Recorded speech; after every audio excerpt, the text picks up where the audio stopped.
નમસ્કાર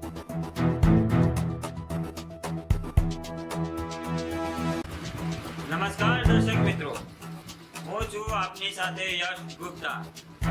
આપ જોઈ રહ્યા છો પ્રબોધ. કલોલમાં આંતરરાષ્ટ્રીય હિન્દુ પરિષદ અને રાષ્ટ્રીય બજરંગ દળ દ્વારા મામલતદારને એક આવેદન પત્ર આપવામાં આવ્યું છે.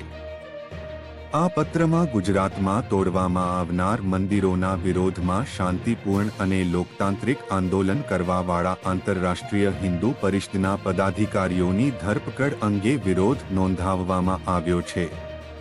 આંતરરાષ્ટ્રીય હિન્દુ પરિષદના ગુજરાત અધ્યક્ષ રણછોડભાઈ ભરવાડ અને ઉત્તર ગુજરાત પ્રાંતના અધ્યક્ષ બચુભાઈ લાડવાની અટકાયત અમદાવાદ ક્રાઇમ બ્રાન્ચ દ્વારા કરવામાં આવી છે. આ ધરપકડનો હિન્દુ સમાજ અને પૂજ્ય સાધુસંતો દ્વારા સખત વિરોધ કરવામાં આવ્યો છે. ગુજરાતમાં અનેક સ્થાનો પર મંદિરો તોડવાની નોટિસ વહીવટ તંત્ર દ્વારા આપવામાં આવી છે. મંદિર તોડવાના આદેશ પણ પ્રશાસનને મોકલવામાં આવ્યા છે. આના વિરોધમાં આંતરરાષ્ટ્રીય હિન્દુ પરિષદે ગુજરાતના દરેક જિલ્લામાં લોકતાંત્રિક આંદોલન કરીને મંદિરો તોડાવવાના નિર્ણયનો વિરોધ કર્યો છે. અમે ગુજરાતની વર્તમાન સરકારને માંગ કરીએ છીએ કે અટકાયતમાં મુકાયેલા પદાધિકારીઓને વહેલામાં વહેલી તકે મુક્ત કરવામાં આવે અને મંદિરો તોડવાનો નિર્ણય પરત લેવાય. જો આ માંગણીઓ પૂરી કરવામાં નહીં આવે તો અમે વધુ આંદોલન કરવાની ફરજ પડશે. ब्यूरो रिपोर्ट भरत गुप्ता, प्रकोप न्यूज, कलोल.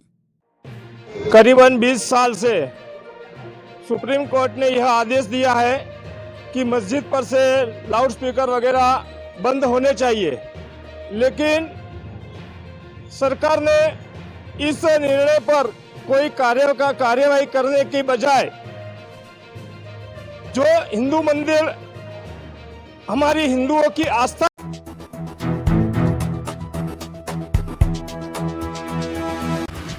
નમસ્કાર દર્શક મિત્રો, હું છું આપની સાથે યશ ગુપ્તા. આપ જોઈ રહ્યા છો પ્રબોધ. કલોલમાં આંતરરાષ્ટ્રીય હિન્દુ પરિષદ અને રાષ્ટ્રીય બજરંગ દળ દ્વારા મામલતદારને એક આવેદન પત્ર આપવામાં આવ્યું છે. આ પત્રમાં ગુજરાતમાં તોડવામાં આવનાર મંદિરોના વિરોધમાં શાંતિપૂર્ણ અને લોકતાંત્રિક આંદોલન કરવાવાળા આંતરરાષ્ટ્રીય હિન્દુ પરિષદના પદાધિકારીઓની ધરપકડ અંગે વિરોધ નોંધાવવામાં આવ્યો છે. આંતરરાષ્ટ્રીય હિન્દુ પરિષદના ગુજરાત અધ્યક્ષ રણછોડભાઈ ભરવાડ અને ઉત્તર ગુજરાત પ્રાંતના અધ્યક્ષ બચુભાઈ લાડવાની અટકાયત અમદાવાદ ક્રાઇમ બ્રાન્ચ દ્વારા કરવામાં આવી છે. આ ધરપકડનો હિન્દુ સમાજ અને પૂજ્ય સાધુસંતો દ્વારા સખત વિરોધ કરવામાં આવ્યો છે. ગુજરાતમાં અનેક સ્થાનો પર મંદિરો તોડવાની નોટિસ વહીવટ તંત્ર દ્વારા આપવામાં આવી છે. મંદિર તોડવાના આદેશ પણ પ્રશાસનને મોકલવામાં આવ્યા છે. આના વિરોધમાં આંતરરાષ્ટ્રીય હિન્દુ પરિષદે ગુજરાતના દરેક જિલ્લામાં લોકતાંત્રિક આંદોલન કરીને મંદિરો તોડાવવાના નિર્ણયનો વિરોધ કર્યો છે.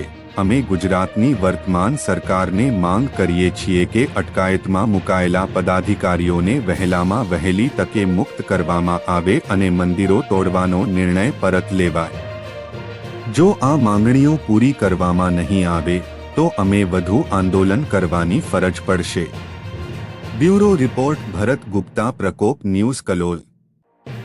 करीबन 20 साल से सुप्रीम कोर्ट ने यह आदेश दिया है